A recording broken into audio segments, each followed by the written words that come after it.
मान्यवर मंत्रीवृंद, मान्यवर सांसद वृंद, मान्यवर विधायक वृंद, सम्मानीय सम्मानास्पद ओडिशार कोण अनुकोणरू आसीथिबा चाषी भाई माने एवं आमर नेतृमंडली अन्यान्य युवक भाई माने एवं respected print media electronics media बंधुगण, आज चाषी समावेश रे धान रेट उपरे बेसी चली आलोचना।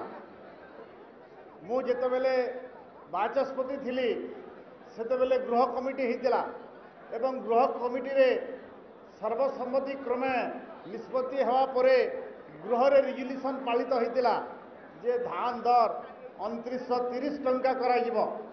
तार कारण हला जे आज जो दर अछि धान रो चाषी जहाँ खर्च करुची तार अंटी को किसी आसु ना, चाषीर अवस्था बहुत खराब होइछि।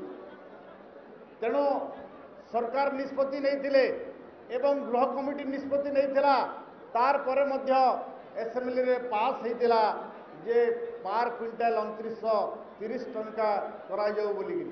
मान्यवर प्रधानमंत्री को आमे टाइम मागिथिलु किंतु मान्यवर प्रधानमंत्री हमको समय देले नहीं, रिफ्यूज कले समय देवा पाई एवं सही रेट बढ़ेले नहीं कि आमर कथा को कर्णपात कले नहीं। सर्वदलीय रिजोल्यूशन को मध्य मान्य कले एवं ताच्छल्य कला भली केवल 200 टंका बढ़ाई। आज चाषी मारण नीति धरिचंदी केंद्र सरकार, तेणु चाषी माने आज सावधान हेलेनी, से मानकु निश्चित भावे तांकर जहाँ परिणाम भोग करने को पड़िबो से समय आगे आसुची।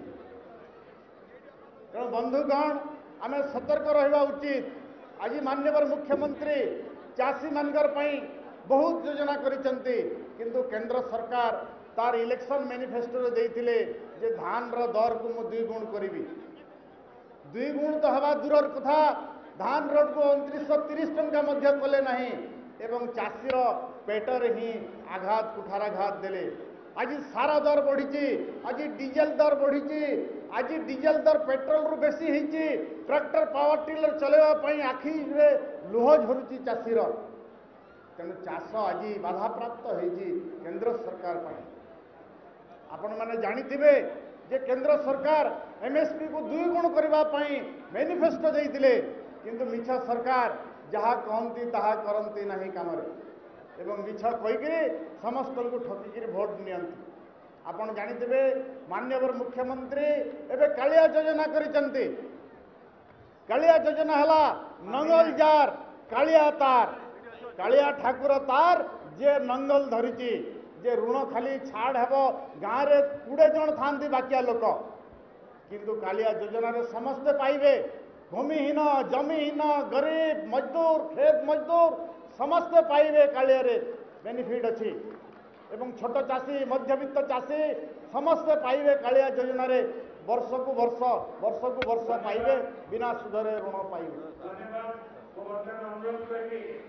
तेणु चाषी समस्ते एक हुआ, समस्ते चाषी एवं आपण जानिचंती 5 थर आम पाइजु कृषि कर्म प्राइज एवं VJ रविशंकर वर्ल्ड बैंक रे चीफ इकोनॉमिस्ट होइचंती जे agricultural growth of Odisha is visible and sustainable. दिन थिला आमे पंजाब रु चाउल आसिले जाइकिरी पीडीएस रे आमे चाउल खाउतले, आमे अपेक्षा करिथिले पंजाब हरियाणा रो ट्रेन को। आज किंतु ओडिशार चाउल को अन्य राज्य अपेक्षा करिसंती। बढ़िया चाउल डुंगरीपाली एफसीआई रु गले अन्य राज्य खाउचंती। आज चाषी तृतीय स्थान रे आज अच्छी ओडिशार चाषी भारत वर्षर तृतीय स्थान रे अच्छी। गौरव विषय। नमस्कार। वंदे उत्कल जननी।